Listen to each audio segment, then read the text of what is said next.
So hello everyone. तो भाई आज के इस वीडियो में हम स्टार्ट करने वाले हैं मैट्रिक्स चैप्टर को। ठीक है, मैट्रिक्स के बाद हम डिटर्मिनेंट पे जाएंगे, फिर क्वाड्रेटिक, फिर एसओटी, फिर पीएनसी, प्रोबेबिलिटी, कैलकुलस, जितने सारे टॉपिक्स होते हैं मैथ्स के अंदर वो सारा का सारा तुमको यहाँ डिलीवर किया जाएगा। यहाँ से तुम उसको पढ़ सकते हो। ठीक है, तो ये सारा भाई जेई के लेवल का होगा, क्योंकि मैंने खुद जेई की तैयारी की थी तो मैंने ये सब पढ़ा था उसमें।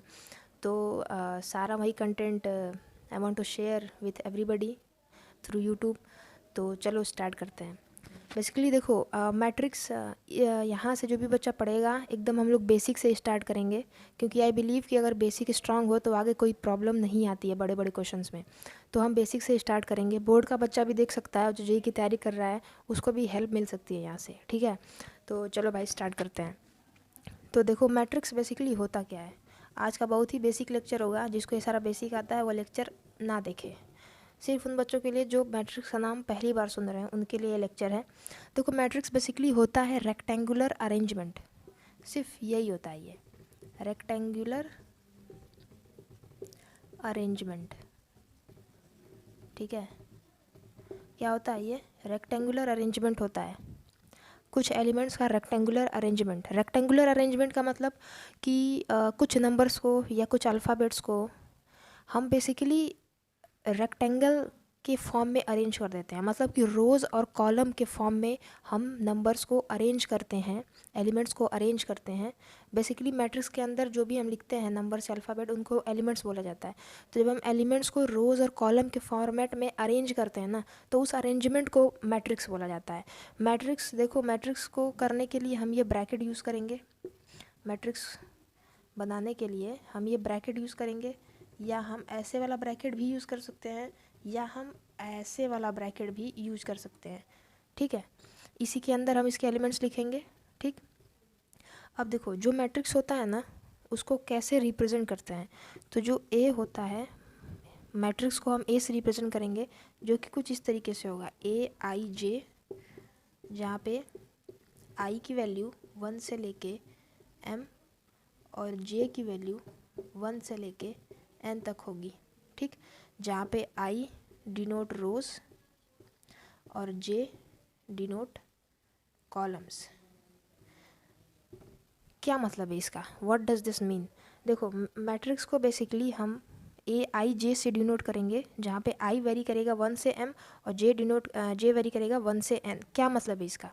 देखो, जैसे पहले इसको नोट कर लो, ये बहुत काम की चीज़ है। पहले इसको नोट कर लो, उसके बाद आगे बढ़ते हैं। बेसिकली ये था क्या, इसका मतलब क्या था कि देखो, हम मैट्रिक्स को जब भी लिखेंगे तो एक तो रोज़ और कॉलम के अरेंजमेंट के फॉर्म में लिखेंगे। तो सपोज़ करो हम एक मैट्रिक्स लिखते हैं जिसमें एलिमेंट्स हम नंबर्स को ले लेते हैं कि 8 10 11 13 14 15। मान लो एक मैट्रिक्स बना दिया मैंने, जिसमें रोज़ कितने हैं, ये रो 1 हो गया और ये रो 2 हो गया। ठीक, कॉलम्स कितने हैं, C1 C2 C3। ऐसे वाला जो है ये रो है, ऐसे वाला जो है वो कॉलम है। तो ये पहला रो, ये दूसरा रो, ये पहला कॉलम, दूसरा कॉलम, तीसरा कॉलम। ठीक है, तो इसमें कितने रोज़ हैं? इसमें 2 रोज़ हैं। इसमें कॉलम कितने हैं? इसमें 3 कॉलम है। तो यही रोज़ और कॉलम के फॉर्मेट में जो हम नंबर्स को अरेंज कर दिए हैं, इसी अरेंजमेंट को हम क्या बोलेंगे? मैट्रिक्स बोलेंगे। ठीक है, अब देखो, मैट्रिक्स के अंदर के जो एलिमेंट्स हैं ना, उनको बेसिकली हम ए अल्फ़ाबेट से डिनोट करते हैं। ठीक है, सारे एलिमेंट्स को, जो भी एलिमेंट्स हैं इसके अंदर, उनको हम ए अल्फ़ाबेट से डिनोट करते हैं, सबको। तो तुम कहोगे कि यूनिकली आइडेंटिफाई कैसे करेंगे कि वो 14 की बात कर रहे हैं कि हम 15 की बात कर रहे हैं, ये कैसे पता चलेगा? तो उसके लिए हम सब्सक्रिप्ट्स यूज़ करते हैं, आई और जे। ठीक है, यही आई और जे हमें बताएंगे कि हम किस नंबर की बात कर रहे हैं। जैसे आई क्या होता है? नंबर ऑफ रो होता है, और जे क्या होता है? नंबर ऑफ कॉलम होता है। ठीक है, तो देखो, जैसे जैसे इस एलिमेंट को अगर हटा दें, इस एलिमेंट को अगर हटा दें, तो इस एलिमेंट को ए से डिनोट करेंगे। ठीक है, ए से डिनोट करेंगे। किस रो में है ये? फर्स्ट रो में है तो 1, और किस कॉलम में है ये? फर्स्ट कॉलम में ही है तो 1। ठीक है, चलो इसको अलग से ही समझा देते हैं। देखो ये कैसे होता है ये। जैसे मान लो कि I am giving you matrix like this कि ये कोई मैट्रिक्स है जिसमें ये A11, A12, A13, A21, A22, A23, ठीक। मैट्रिक्स के एलिमेंट को सबको ए से डिनोट कर दिया, और वो किस स्पेसिफिक एलिमेंट की हम बात कर रहे हैं वो इस सबस्क्रिप्ट से पता चलेगा, वो इन सबस्क्रिप्ट से पता चलेगा, ठीक है। ये R1 हो गया, ये R2 हो गया, ये C1, ये C2 और ये तीसरा कॉलम, ठीक है। इस एलिमेंट की बात करें जरा, देखो जो पहले लिखेंगे वो रो लिखेंगे, जो बाद में लिखेंगे कॉलम लिखेंगे, ठीक है। तो ये तो एलिमेंट हो गया जो सबके लिए यूज़ होगा। ये सेकंड रो में है तो रो नंबर 2 में दिख रहा है, और फर्स्ट कॉलम में है तो कॉलम नंबर पहले में दिख रहा है। इसकी बात करें, ये सेकंड रो में है, सेकंड रो में दिख रहा है 2, और 2 कॉलम भी सेकंड वाला है, तो ये इसलिए ये A22 है। क्यों ये A23 क्यों है? क्योंकि ये सेकंड रो में है और ये थर्ड कॉलम में है, तो सेकंड रो में है, थर्ड कॉलम में है, इसलिए A23 है। समझ में आ गया? तो ऐसे मैट्रिक्स के एलिमेंट्स को रिप्रेजेंट करते हैं, ठीक। अच्छा, अब देखो जनरलाइज्ड वे में कैसे रिप्रेजेंट करेंगे इसको। जैसे कि ये तो मैंने स्पेसिफिक की 2 रो और 2 ही कॉलम लिए, या 2 रो 3 कॉलम लिए। अगर मुझे बहुत सारे रोज और बहुत सारे कॉलम्स लेने हैं तो कैसे लिया जाएगा? तो देखो पहले इसमें, उससे पहले ये समझो ऑर्डर ऑफ मैट्रिक्स। उससे पहले मैट्रिक्स का ऑर्डर समझो कि मैट्रिक्स का ऑर्डर क्या होता है। देखो जो बेसिकली ऑर्डर होता है ना, ये number of row into number of columns होता है। Number of rows into number of column, इस रिप्रेजेंटेशन में ही ऑर्डर को लिखते हैं। जैसे कि मान लो तुम्हारे ये मैट्रिक्स है 4 2 8 6 2 4, मान लो कोई मैट्रिक्स है, तो इसमें कितनी रोज हैं? 2 रोज हैं, R1 और R2। कितने कॉलम है? 3 कॉलम है, C1 C2 C3। कॉलम को क्या नाम दे दिया? C1 C2 C3। रो को क्या नाम दिया? R1 R2। तो इसमें कितनी रोज हैं? 2 रोज हैं तो 2। कितने कॉलम्स है? 3 कॉलम्स हैं, तो 2 इंटू 3। तो 2 रोज हैं, 3 कॉलम है, तो इसका ऑर्डर क्या हो जाएगा? 2/3 का ऑर्डर हो जाएगा, ठीक है। ये 2 इंटू 3 नहीं पढ़ाएगा ऑर्डर, अगर ये ऑर्डर है तो ये 2/3 पढ़ाएगा, ठीक है। तो ये 2/3 का ऑर्डर है। समझ में? 2 रो और 3 कॉलम है तो 2/3 का ऑर्डर है इसका। और ऑर्डर निकाल के दिखाओ मैट्रिक्स का। बेसिकली नंबर ऑफ रोज और नंबर ऑफ कॉलम को मल्टीप्लिकेशन के फॉर्म में एक्सप्रेस कर देते हैं। जैसे ये कोई मैट्रिक्स है 1 0 0, तुमसे पूछे इसका ऑर्डर क्या होगा, तो कितनी रोज हैं? 1 2 3, 3 रोज हैं। कितनी कॉलम से? एक ही कॉलम है, तो 3/1 का है। ऑर्डर कितना है? 3/1 का, ठीक। अच्छा, एक और एग्जांपल देख लेते हैं। मान लो तुम्हारे पास मैट्रिक्स है ऐसे 1 2 3 4, मान लो ऐसे है। अब इसका ऑर्डर पूछ दे तो कितनी रो है? रो तो एक ही है भाई, तो 1। कॉलम कितने? 1 2 3 4, 4 कॉलम है, तो इसका ऑर्डर है 1/4, ठीक। समझ में आ गया? ये ऑर्डर ऑफ मैट्रिक्स होता है, कुछ नहीं था, बहुत ईजी होता है। अब देखो, अब बेसिकली क्या है, एक और चीज़ की बात कर लेते हैं, number of elements in a matrix. Matrix में नंबर ऑफ एलिमेंट्स कैसे निकालेंगे? Number of elements of matrix, तो देखो जो ऑर्डर आया है ना, ऑर्डर, जैसे अगर ऑर्डर आ गया तुम्हारा 3/1 का ऑर्डर है, तो इसमें नंबर ऑफ एलिमेंट 3 होंगे। कुल मिला के जो ऑर्डर होगा ना, उसी को मल्टीप्लाई करके जो आंसर आएगा वही नंबर ऑफ एलिमेंट होता है। जैसे ऑर्डर 3/1 का है तो एक मैट्रिक्स बना लेते हैं जिसमें 3 रो हैं, 3 रो हैं इसमें, तो 1 2 3, देखो 1 2 3, 3 रो हो गए, R1 R2 R3, 3 रोज हो गए, और एक ही कॉलम है, तो एक ही कॉलम है C1। समझ में आ गया?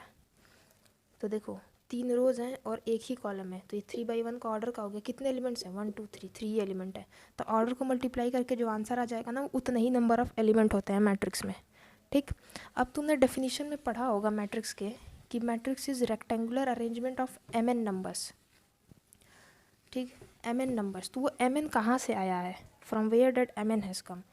तो देखो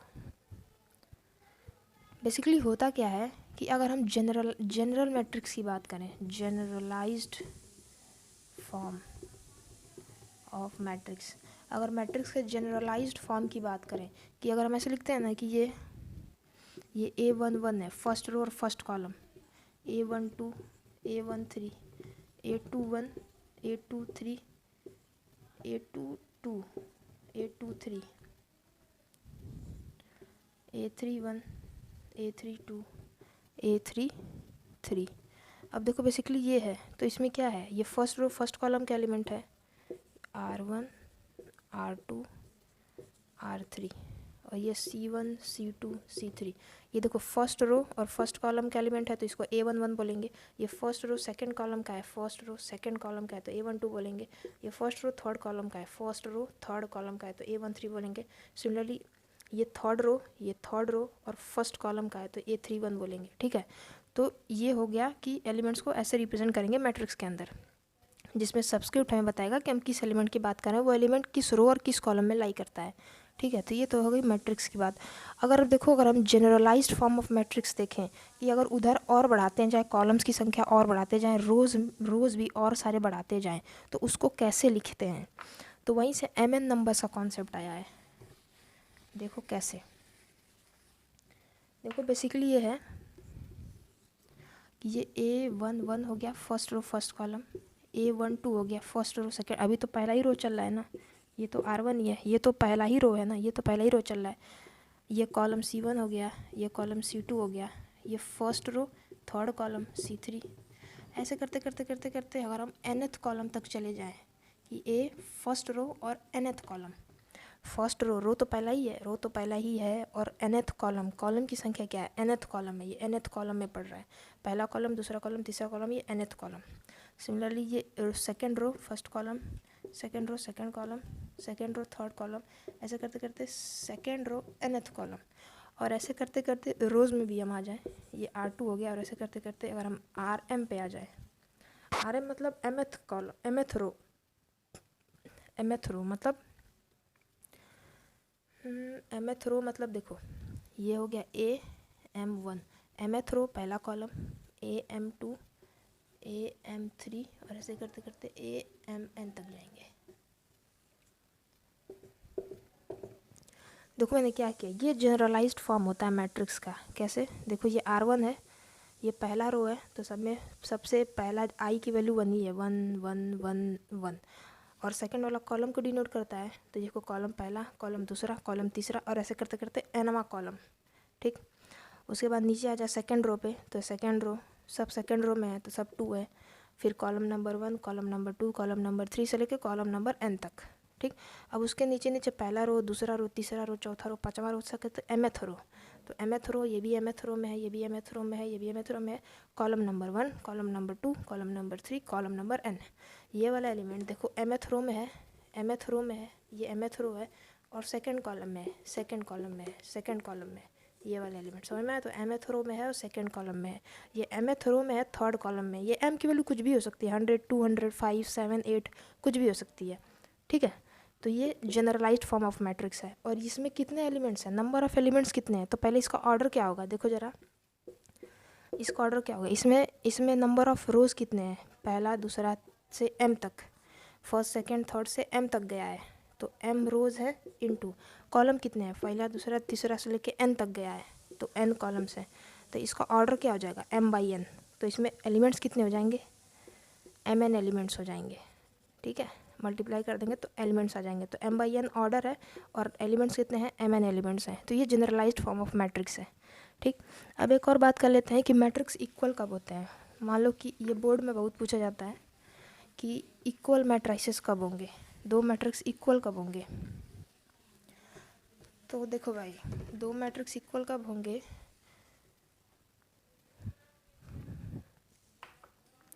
इक्वालिटी ऑफ मैट्रिक्स की बात कर लेते हैं। इक्वालिटी ऑफ मैट्रिक्स, देखो बेसिकली क्या है कि अगर कोई मैट्रिक्स ऐसे दे दे तुमको कि K1 K2 K3 और K4, मान लो कोई एलिमेंट है K1 K2 K3 और K4, अब वो ये मैट्रिक्स बराबर कर दे A1 A2 A3 और A4 के, ऐसे बराबर कर दे, तो मैट्रिक्स इक्वल है। तो इसका क्या मतलब है, दोनों इक्वल कब होंगे, दोनों इक्वल तब होंगे जब दोनों के करस्पॉन्डिंग एलिमेंट्स इक्वल होंगे। मतलब ये K1 A1 के बराबर, K2 A2 के बराबर, K3 A3 के बराबर, K4 A4 के बराबर, ऐसे करस्पॉन्डिंगली जब एलिमेंट्स बराबर होंगे तब जाके मैट्रिक्स भी बराबर होगा। यानी कि इसका जो 1 1 वाला है, मतलब ये फर्स्ट रो और फर्स्ट कॉलम में, वैसे ये भी जो फर्स्ट रो फर्स्ट कॉलम में 1 1 वाला है, ये दोनों बराबर होंगे वैसा ही ये बराबर, ये बराबर, ये बराबर। जब सारे के सारे, एक भी छूट गया ना तो वो गड़बड़ हो जाएगा। सारे के सारे बराबर, सारे के सारे करस्पॉन्डिंग एलिमेंट्स बराबर होंगे तब मैट्रिक्स बराबर होगा। ठीक, ओके। सो इसमें एक सवाल आता है, इसमें एक क्वेश्चन है, ये आखिरी क्वेश्चन है, इसको करके ख़त्म करते हैं।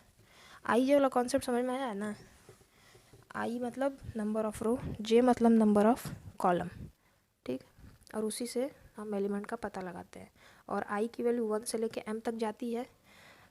देखो जो मैट्रिक्स होता है उसको a से डिनोट करते हैं ऐसे, a i j, जहाँ पे i जाता है 1 से लेके m तक और j जाता है 1 से लेके n तक।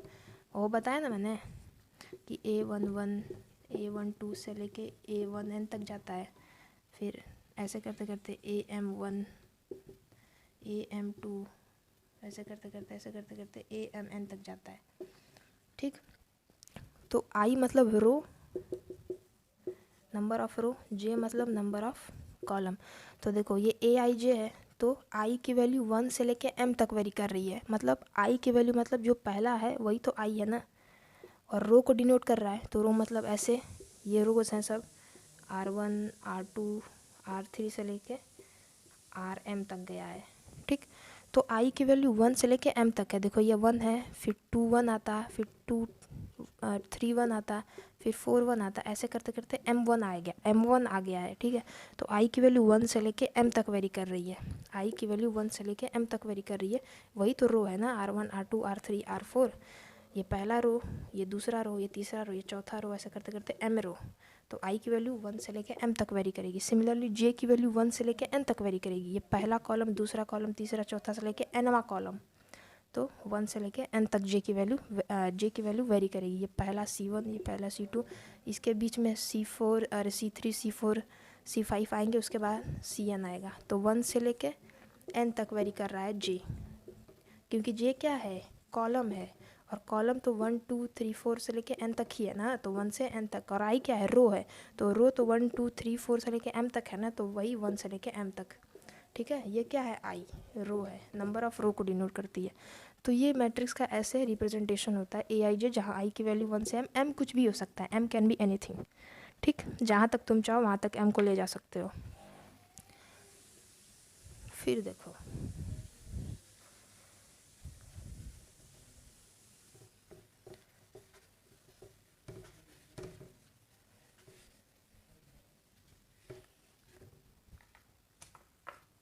एक सवाल कर लेते हैं। बेसिकली वो क्वेश्चन क्या था कि क्वेश्चन है कि तुमको 91 एलिमेंट्स दे दिए गए, 91 डिफरेंट एलिमेंट्स दे दिए गए, और तुमको बताना है कि इससे तुम कितने मैट्रिक्स बना सकते हो, इससे तुम कितने मैट्रिक्स बना सकते हो।